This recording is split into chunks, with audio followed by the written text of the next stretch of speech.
참 이렇게 스펙타클해요. 변화무쌍하죠.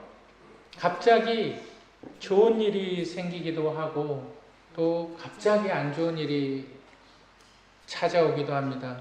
2주 전에 베트남을 가게 돼서 비행기에 딱 올라탔는데 딱 자리에 앉자마자 한 60대 정도 되시는 분이 손주로 보이는 한 3살 정도 돼 보이는 남자아이였어요. 안고 있는데 아이가 막 우는 거예요. 막 자지러지게 우는 거예요. 그 목소리는 얼마나 큰지 그냥 할아버지를 막 이렇게 밀면서 등은 완전히 이렇게 활처럼 막 땡깡을 쓰는 거예요. 근데 이게 조금 지나면 괜찮아지겠지, 나아지질 않는 거예요. 막 승무원이 와서 먹을 것을 주기도 하고 승무원이 뭐 장난감을 주기도 하고 또 이제 남자가 할아버지가 안고 있으니까 여자 승무원이 자기가 이렇게 안으려고 그러니까 또 승무원을 막 밀치고, 이게 제 바로 옆에 자리였거든요. 그러니까 어떻게 할 수가 없어요. 그러니까 주위에서 다 앉아 있잖아요. 그러니까 주위에서 짜증 섞인 소리들이 나오는 거예요. 좀 어떻게 좀 하지, 뭐 이런 안 좋은 뉘앙스의 그 소리가 막 나오는 거예요. 근데 너무나 안타까운 것은 그 할아버지를 딱 보니까 제 바로 옆에 자리니까 제 잘 보이잖아요. 너무 안타까운 거예요. 왜 안타까우냐면 이 손주를 어떻게 하지를 못하니까 할아버지가 목에서부터 땀이 이렇게 쫙 흘러내리는데 이 뒤에 티셔츠가 다 젖어 있어요. 그게 한 1, 2분이 아니에요. 출발할 때까지 계속 그러는 거예요. 그러니까 나중에는 어떻게 했냐면 그 승무원이 할아버지하고 그 아이를 데리고 저 안쪽으로, 제가 봤을 때는 그 비즈니스 클래스로 간 것 같아요. 여러분 좋은 비행기를 타고 싶으면 우는 아이랑 같이 타시길 바랍니다. 그 모습을 보면서 저 할아버지의 마음이 어떨까, 어떻게 할 수가 없어요. 어떻게 할 수가 없어요. 여러분 이런 것들이 우리의 삶에 종종 일어나죠. 그랬을 때 우리에게 가장 필요한 것은 뭘까요? 우리의 삶에 이러한 일들이 일어날 때 정말 우리에게 가장 필요한 것이 뭘까요? 오늘 본문은 그것에 대해서 이야기하고 있습니다. 그래서 오늘 저와 여러분들이 함께 나눌 말씀의 제목, 우리 한번 따라 하시겠습니다. 위로하시는 하나님. 위로하시는 하나님. 위로하시는 하나님에서 우리가 기억해야 하는 첫 번째가 있는데, 하나님의 위로는 흘러갑니다. 하나님의 위로는 흘러가는 것을 여러분 기억하시길 바랍니다. 우리 고린도후서 1장 3절 우리 한번 다 같이 읽어보시겠습니다. 찬송하리로다. 그는 우리 주 예수 그리스도의 하나님이시요 자비의 하나님이시요 모든 위로의 하나님이시며, 본문에서 계속 강조하고 있는 것이 위로의 하나님이시며 위로의 하나님이시며, 그래서 본문에서 계속 강조하고 있는 단어가 위로라는 단어입니다. 여러분 이렇게 이야기하고 있어요. 3절에서 사도 바울이 찬송하리로다. 여러분 찬송이 뭘까요? 하나님께서 내게 주신 복을 내가 경험했을 때 내가 하나님을 높이는 것, 하나님께서 나의 삶을 축복해 주심으로 말미암아 내가 하나님을 높이는 것을 찬송이라고 말을 합니다. 하나님을 높이는 것. 그래서 그는, 사도 바울은 자신이 받은 하나님의 복, 자신의 인생에서 하나님께서 주시는 축복을 받았어요. 그래서 영원하신 하나님을 찬송합니다. 또 그분에 대해서 서술을 하는데 그분은 자비의 하나님이시며 라고 말을 하는 거예요. 하나님을 찬송하고 자비의 하나님에 대해서 말씀을 하고, 찬송과 자비의 하나님을 통틀어서 한마디로 요약하는데 그분은 위로의 하나님이시다. 하나님은 위로하시는 분이시다. 그렇다면 사도 바울이 하나님께로부터 받은 복이 무엇일까요? 그가 무엇을 경험했기 때문에 하나님을 위로하시는 하나님이라고 이야기를 할 수 있었을까요? 여러분, 바울을 보면 바울이 사울이었을 때에 그는 예루살렘을 향하여 엄청난 핍박자였습니다. 그런데 그가 개종을 해요. 그가 예수를 만나요. 그래서 그가 사울이 바울이 되지요. 내가 예수를 만났어요. 내가 예수 그리스도를 믿어요. 나 이제 하나님 믿는 사람으로서 살아갈 거야. 근데 누구도 그 사람을 인정하지 않아요.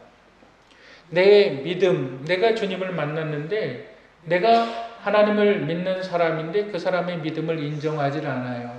그래서 예루살렘 공회에서는 바울을 사도로 인정하지 않았어요. 그랬을 때에 어떠한 사람이 그를 위로합니까? 위로의 사람이라고 바나바라는 사람을 하나님께서 보내요.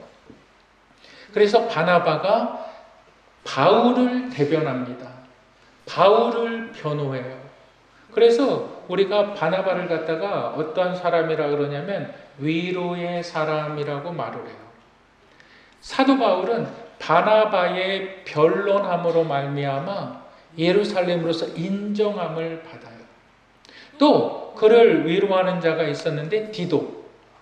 마케도니아에 딱 갔는데 이 사도 바울이 죽을 지경이었어요. 멘탈이 붕괴가 되는 거예요.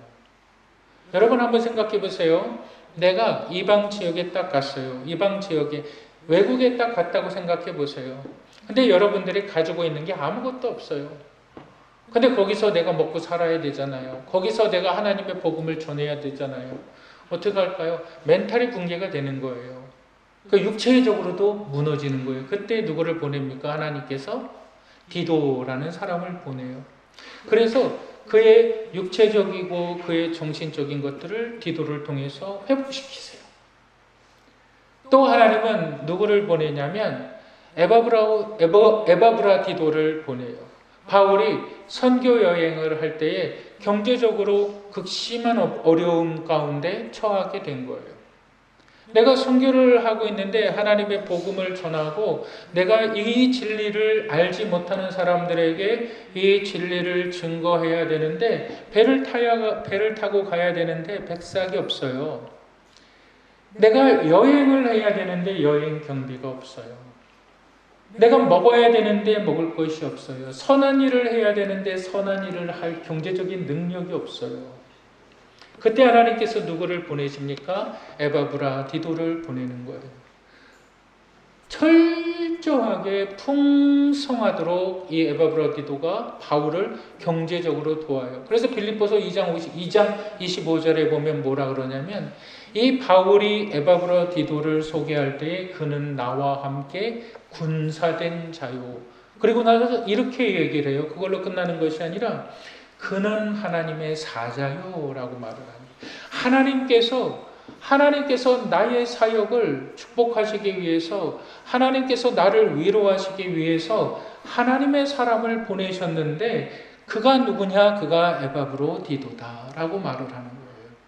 바울이 하나님을 찬송합니다. 내 삶을 통해서 하나님의 은혜를 경험을 한 것은 하나님께서 위로하시는 하나님이신 것은 하나님께서 나를 위로하시기 위해서 하나님의 사람들을 보내셨다. 그것을 내가 경험함으로 하나님은 찬송받기에 합당하신 분이다 라고 말을 하는 겁니다. 여러분, 우리의 삶에 있어서 정말 필요한 것이 뭘까요?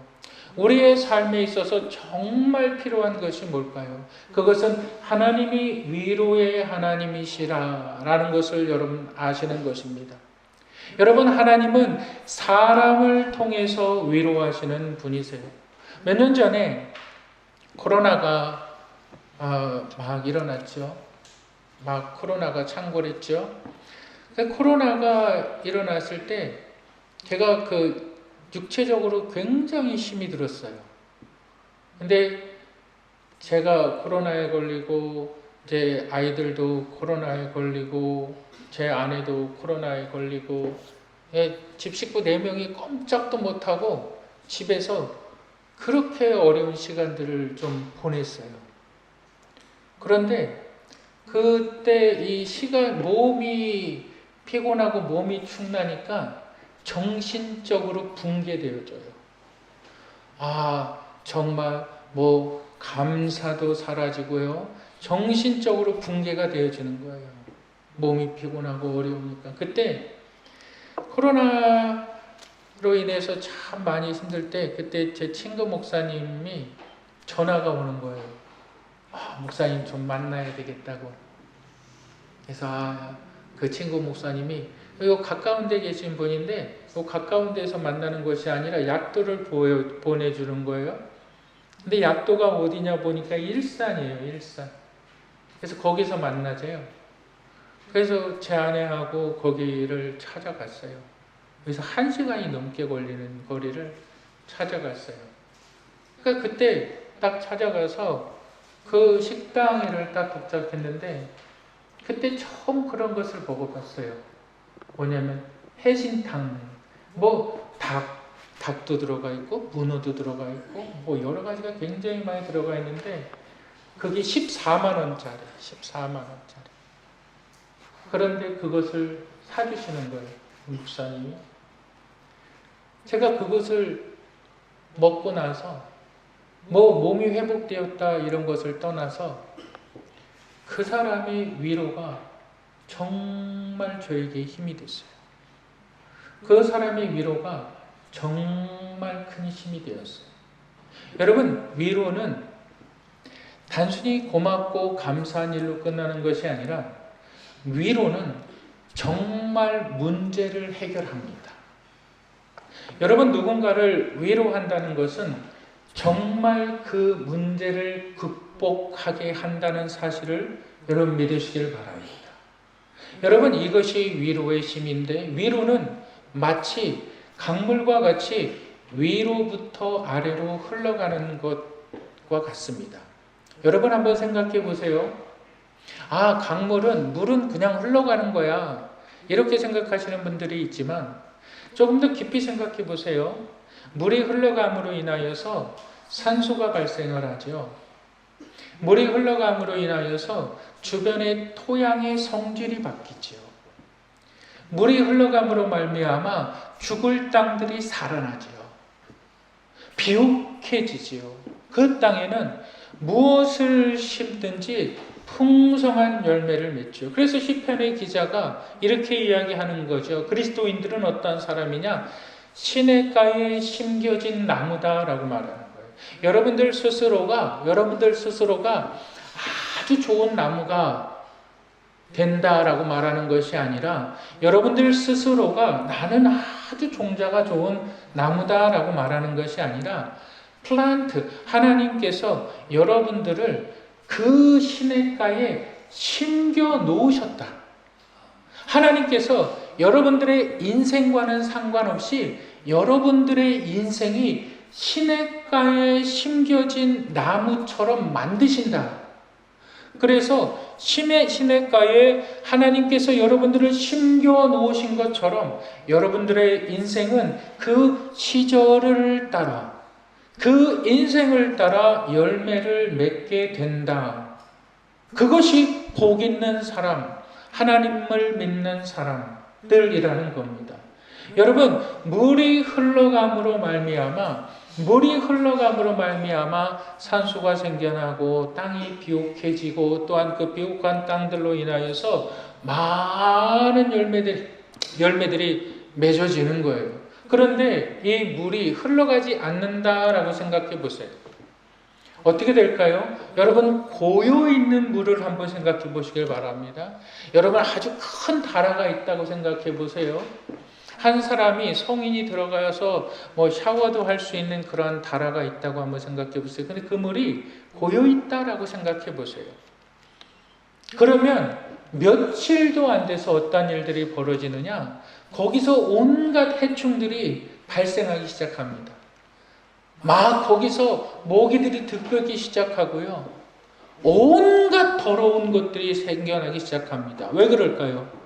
물이 흘러가지 않기 때문에 그렇습니다. 여러분, 하나님의 위로는 사람과 사람을 통해서 흘러갈 때 하나님의 역사가 나타나는데, 위로가 흘러가지 않을 때는 여러분들의 인생은 썩어 문드러지는 겁니다. 여러분들의 인생은 냄새나는 인생이 되는 것이고 아주 추악한 인생이 될 수밖에 없어요. 왜 그럴까요? 위로를 받지 못하고 위로를 하지 못하기 때문에. 왜 그럴까요? 내가 하나님의 위로가 뭔지 몰라요. 하나님의 위로가 뭔지 모르니까 하나님의 위로를 흘려보내지 못하죠. 그러니까 내 삶에는 악취가 나는 거예요. 더러운 냄새가 나는 거예요. 내 삶은 아주 해로운 것들만 찾아오는 거예요. 왜? 하나님의 위로하심을 내가 받지 못하니까. 하나님의 위로하심을 내가 흘러보내지 못하니까. 하나님의 위로하심은 사람을 통해서 사람과 사람으로 흘러간다는 사실을 여러분 믿으시기를 바랍니다. 여러분들의 진정으로 하나님의 위로하심을 사람을 통해서 경험하셨습니까? 한번 내 인생을 잠깐 생각해 보세요. 내가 누구를 통해서 위로를 받았는가? 한번 잘 생각해 보세요. 아무도 기억나지가 않습니까? 아무도 기억나지가 않습니까? 그렇다면 여러분들로부터 그 위로의 사람이 되시기를 주님의 이름으로 축복합니다. 하나님은 위로하시는 하나님이십니다. 두 번째로 위로하시는 하나님에서 우리가 기억해야 하는 것이 있는데, 위로는 우리의 소망을 견고히 합니다. 우리 한번 따라 하실까요? 우리의 소망을 견고히 한다. 우리의 소망을 견고히 한다. 우리 고린도후서 1장 4절과 7절을 이어서 한번 읽겠습니다. 하나님께 받는 위로로서 모든 환난 중에 있는 자들을 능히 위로하게 하시는 7절, 너희를 위한 우리의 소망이 견고함은 너희가 고난에 참여하는 자가 된 것 같이 위로에도 그럴 줄을 알미라. 그러니까 본문에서 이야기하고 있는 것은 뭐냐면, 실질적으로 위로는 고난을 이기게 한다. 실질적으로 위로는 고통을 이겨낸다. 실제적으로 위로는 문제를 해결한다. 나에게 어떠한 문제가 있어요. 나에게 어떠한 내 문제가 있어요. 그것이 감정적인 문제든지 그것이 물리적인 문제든지, 내가 큰 고독에 쌓이고 있고 내가 외로움에 쌓여 있어요. 그때 누군가의 위로를 받을 때 그 외로움을 이겨낸다. 그것이 그 사람의 의지가 아니라 위로라는 겁니다. 그러니까 위로라는 말의 뜻을 더 정확히 얘기하면 엘피스라는 말이에요. 그러니까 엘피스라는 말이 뭐냐면 미래가 확실하게 보여지는 것. 그러니까 이 본문을 통해서 이야기하고 있는 것이 뭐냐면, 하나님의 위로함이 사람과 사람을 통해서 이어질 때 그 위로함이 무엇을 보게 하느냐? 우리의 소망을 보게 한다. 그러니까 소망이라는 말이 엘피스라는 말인데, 이 소망이라는 것은 미래가 분명히 보여진다. 내 미래가 확실히 보여진다. 그것을 소망이라고 말을 해요. 여러분들은 여러분들의 미래가 보여지십니까? 여러분들의 미래가 분명히 보여지십니까? 그것을 소망이라고 얘기해요. 근데 위로받지 못하는 사람들은 소망이 없다라는 거예요. 마치 아주 깜깜한 시골길을 여러분들이 걸어간다고 한번 생각을 해보세요. 빛이 하나도 없어요. 가로등도 하나도 없어요. 그 깜깜한 시골길을 걸어간다고 여러분 딱 해보세요. 그때 여러분 뭐부터 켜겠습니까? 핸드폰을 딱 꺼내겠죠. 핸드폰을 꺼내서 거기에 라이트 기능을 불빛을 딱 비추겠죠. 그럼 어떻게 됩니까? 그 어두운 그 주위가 그 작은 핸드폰 불빛으로 인해서 그 주위가 환하게 되어지죠. 그것을 소망이라고 말을 하는 거예요. 그러니까 소망이 없는 사람들은 삶에 있어서 방향도 없어요. 삶에 있어서 기쁨도 없고 삶에 있어서 감사도 없어요. 그런데 이 소망이 분명히 더욱더 밝혀지는 사람들이 있어요. 그 사람들이 누구냐? 바로 위로받고 위로하는 사람들. 내가 사람을 통해서 위로를 받아요. 내가 그 흘러온 위로를 또 누군가에게 흘러보내는 사람들이 무엇을 보느냐? 하나님께서 우리에게 보여주신 확실한 미래를 본다는 거예요. 하나님께서 우리에게 보여주신 확실한 미래가 뭘까요? 당신 건강해지겠습니다. 당신 영원히 죽지 않고 살 것입니다. 그것이 아니라 하나님께서 우리에게 보여주신 확실한 미래, 그것이 뭘까요? 영원한 소망입니다. 영원한 생명이에요. 이 영원한 생명은 누구를 통해서? 오직 예수 그리스도를 통해서만. 우리 한번 요한복음 17장 3절을 읽어보실까요? 그가 보내신 자 예수 그리스도를 첫 영생은 질문을 하고 있죠. 그리고 영생에 대한 정의를 하고 있죠. 그러니까 영생에 대한 정의가 뭐예요? 영생은 예수 그리스도를 아는 것이다. 그러니까 여기서 아는 것이라는 것은 경험해서 아는 것. 내가 책을 읽어서 아는 것이 아니라 경험해서 아는 것. 내가 예수 그리스도께 구하였더니 예수 그리스도께서 나에게 주셨다. 예수 그리스도께 문제를 이야기했더니 예수 그리스도께서 해결하셨다. 우리가 아는 것이라는 것은 내가 대통령을 알아요. 우리나라 대통령은 누구고 몇 살이고 어디 살고 그런 거는 정보, 인포메이션이라 그러죠. 그런데 내가 어떠한 사람과 관계를 통해서 아는 것. 본문은 그것을 이야기하고 있어요. 우리의 영원한 생명은 예수 그리스도를 통해서 그분이 나를 위하여서 자신의 모든 것을 내어주시고 나를 죄악에서 구원하여 주신 것. 그건 정보입니다. 근데 그 정보가 성령의 책망하심과 성령의 죄를 깨닫게 하심을 통해서 이제 나에게 적용될 때에 나는 예수를 나의 구세주로 믿고 예수를 영접하는 것입니다. 그것을 거듭남의 사건, 거듭남의 은혜라고 이야기를 합니다.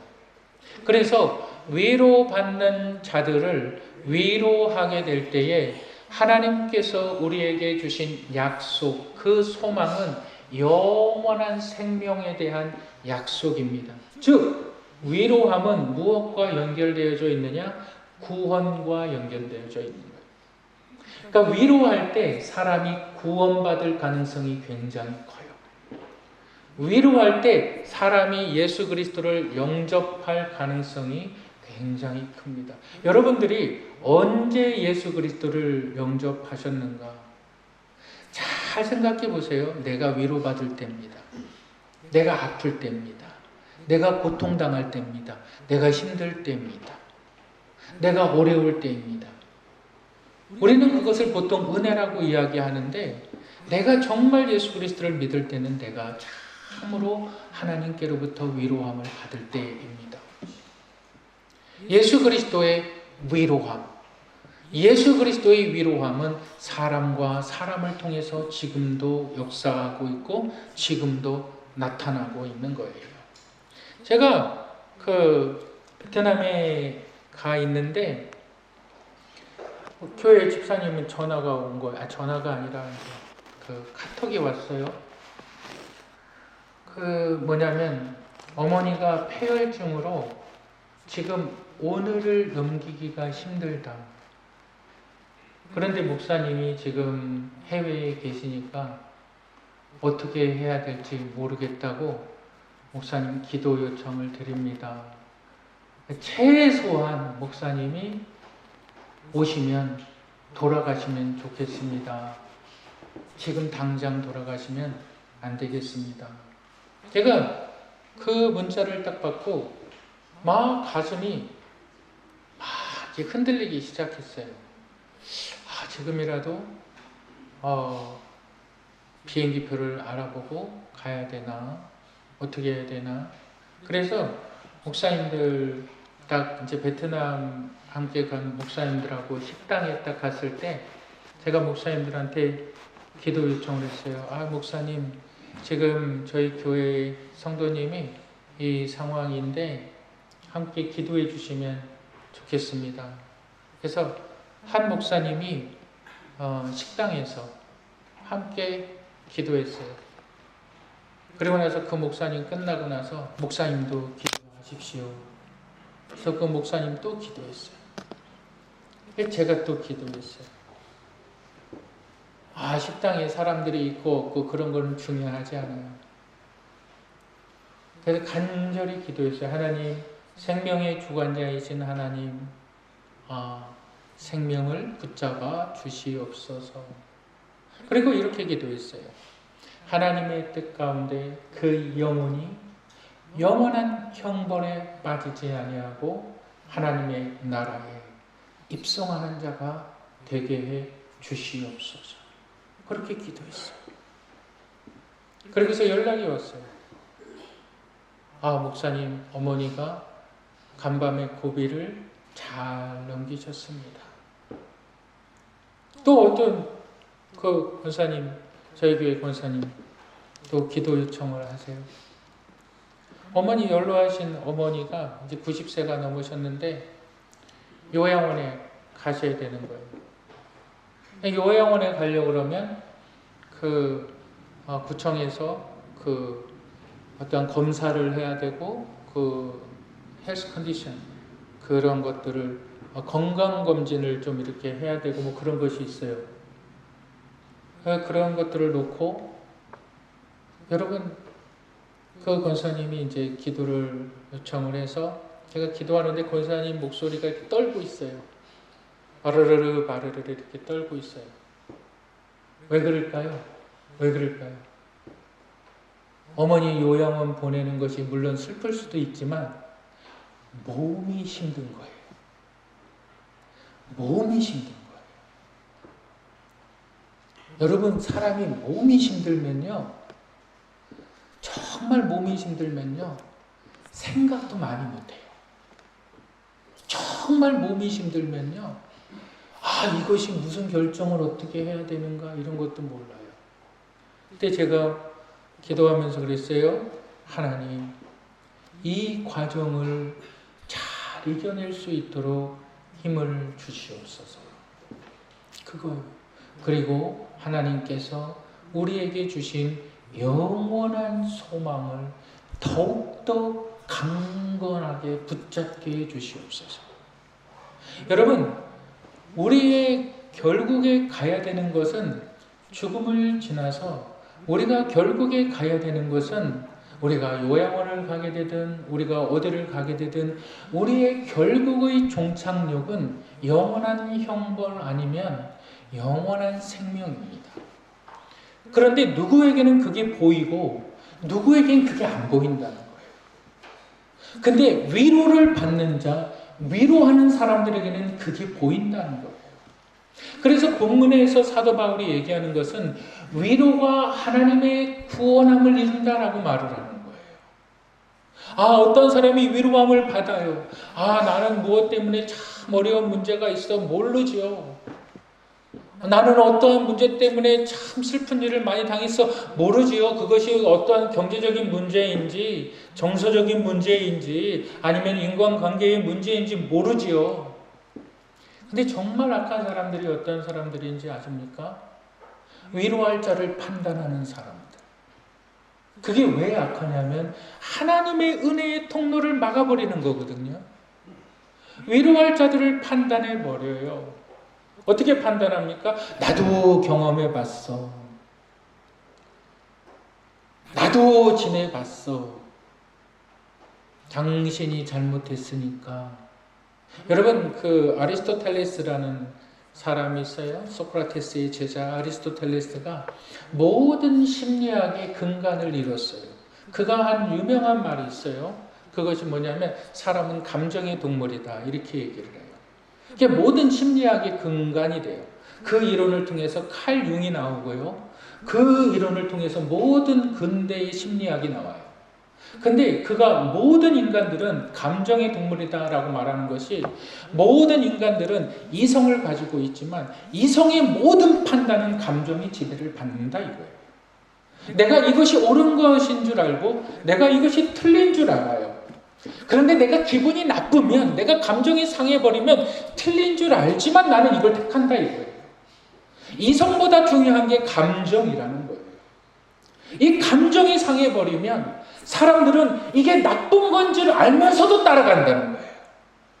이게 잘못된 건 줄 알면서도 그걸 선택한다는 거예요. 근데 이 사람들이 제일 다치기 쉬운 것이 뭐냐면 이 감정의 부분인데, 위로하지 못하는 사람들이 그것을 상처를 내버리는 거예요. 그 감정의 부분들의 상처를 내버리는 거예요. 다 죽으면 똑같아. 여러분, 그런데 본문에서 이야기하고 있는 것은 이겁니다. 너희가 위로할 자를 위로하는 것이 하나님의 위로함이라는 거예요. 너희가 위로할 자에게 위로하는 것이 하나님의 역사라는 거예요. 그게 사도 바울을 통해서 흘러갔고, 그게 사도 바울을 통해서 고린도 교회에게 흘러갔고, 그게 오늘날 하나님의 말씀을 듣는 너희들에게 흘러가고 있을 때, 내 삶의 진정으로 무엇이 필요한가? 나의 삶에 있어서 진정으로 필요한 것은 뭐냐? 위로함인데, 누구 하나 나를 위로해 주는 사람이 없어. 누구 하나 나를 위로해주고 여러분, 위로라는 말이 뭐냐면 마치 그 베트남 아저씨가, 그 60대 아저씨가 그 3살짜리 아이를 이렇게 안으면서 계속 등어리를 쓰다듬고 있었어요. 그걸 엘피스라고 말을 하는 거예요. 곁에서 안아주고 보듬어주는 것을 위로라고 말을 하는 거예요. 근데 그게 나에게 없어요. 남편도 아내를 위로해주지 않고 있고, 아내도 남편을 위로해주지 않고 있고, 부모도 자식을 위로해주지 않고 있고, 자식도 부모를 위로해주지 않고 있고, 모든 세상은 상처받는 세상이고, 모든 세상은 무너져가는 세상인데, 나는 어디에 가서 숨 쉴 수 있는 공간조차 없어. 가정이 무너지는 것, 사회가 무너지는 것, 내 인생이 무너지는 것, 위로하지 못하기 때문에. 그래서 본문은 이렇게 이야기하고 있어요. 위로를 통해서 너희의 소망이 더욱더 분명해진다. 여러분, 위로받으십니까? 위로받으세요? 위로받지 못하셨습니까? 여러분, 위로하시는 분들이 되시기를, 여러분들로부터 위로를 흘러내보내시는 분들 되시기를 주님의 이름으로 축복합니다. 기도하겠습니다.